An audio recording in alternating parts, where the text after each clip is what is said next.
Fits and starts of hope and despair last night along the borders of Israel and Gaza. Yesterday, Hamas accepted a peace deal brokered by Egypt and Qatar, but celebration in the streets of Gaza cut short when the terms were rejected by Israel. The deal consisted of 3 phases of 6 weeks each, in which Israel would have had to agree to pull its troops out of Gaza. In the second phase, all captives and prisoners held by both sides would have been exchanged in the third stage. With us now to unpack the latest on the ground is the Middle East Institute's Khaled Elgindy, Senior Fellow and Director on Palestine and Palestinian Affairs. Thank you for joining us. Thanks for having me. What is your read on the latest? Obviously, many people were hopeful this deal would go through in order to bring an immediate end to all of this violence, but the terms of the deal apparently not acceptable to Israel, even though the U.S. and Qatar were involved in the negotiations. Yeah, I mean, I think a lot of people, most people were hopeful that deal would go through, and in fact, the United States had said that the main holdup was Hamas, and so once Hamas accepted, I think people thought that this certainly would have been the closest that we'd ever gotten in the past 7 months to a ceasefire deal. At the same time, I think we've known for some time that Prime Minister Netanyahu does not have an interest in a ceasefire, and in fact would like the war to continue and even expand for his own political reasons, because the moment the war ends, then there will be a reckoning in Israel, and essentially his political career will have ended. So he has a personal incentive to continue, but also the Israeli leadership in general. The war cabinet has been saying that they're going to press ahead regardless of any deal in Rafah, and that they're going to continue until total victory, whatever that may mean. And so there aren't really many incentives for the Israeli leadership to end the war. Israeli public opinion is firmly behind it. The war cabinet is in a consensus, and Netanyahu needs the war to continue.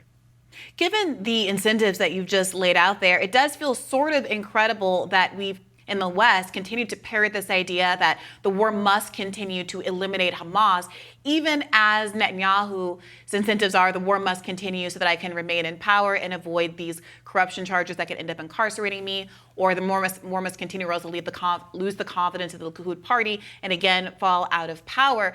I wonder what you make of the kind of the strength going forward as time progresses of the argument that Israel is making that it has an investment in defending itself by completely eliminating Hamas, and whether you think that will continue to change as we see what even Joe Biden has alluded to as a red line of sorts being crossed in real time, which is the invasion of Rafah.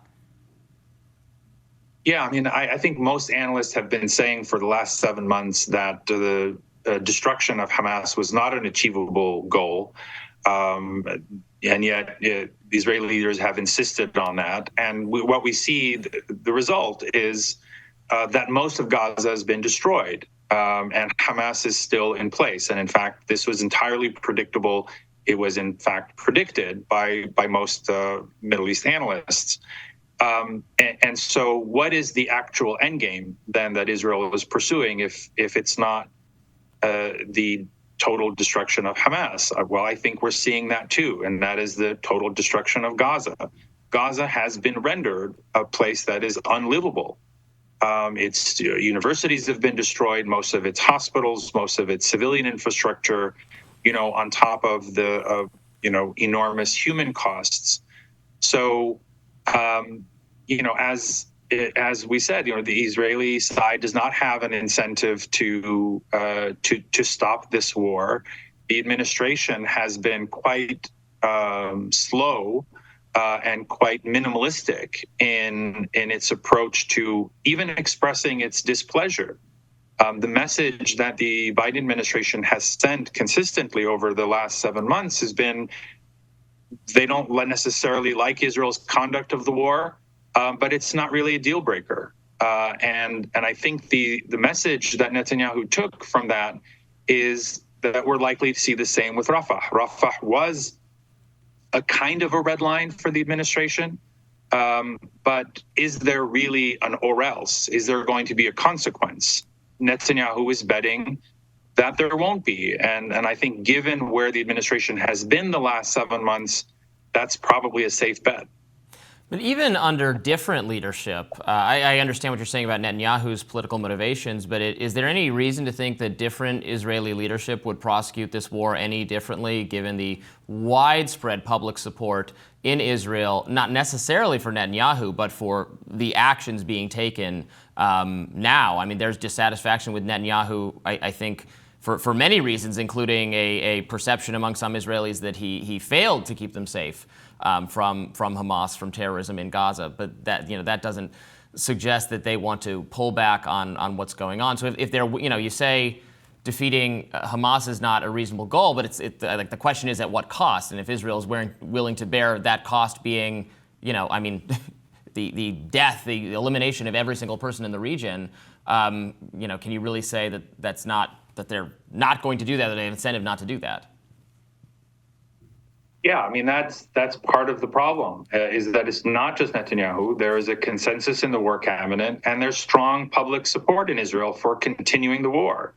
In fact, you even have civil society. You have ordinary Israeli citizens going out, taking time out of their day to try and disrupt the flow of humanitarian assistance into Gaza for a population that everyone agrees is at catastrophic levels of starvation.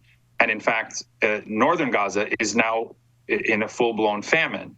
So there is an enormous appetite in the Israeli public for the continuation of this war, and that is one of the key driving forces. Netanyahu is not acting in a vacuum, obviously, but there's no doubt that the war is serving his own political ends. But I think the thrust of your question is right, and that is, even if there were a different leadership, the war in Gaza would most likely continue as it has. Although, if it were a different ruling coalition, it's possible that you would have people who are more inclined to accept American pressure than Netanyahu is. Right now, Netanyahu has no incentive, but a different leadership might place a greater value on the U.S.-Israel relationship and be more inclined to accede to American demands on some level.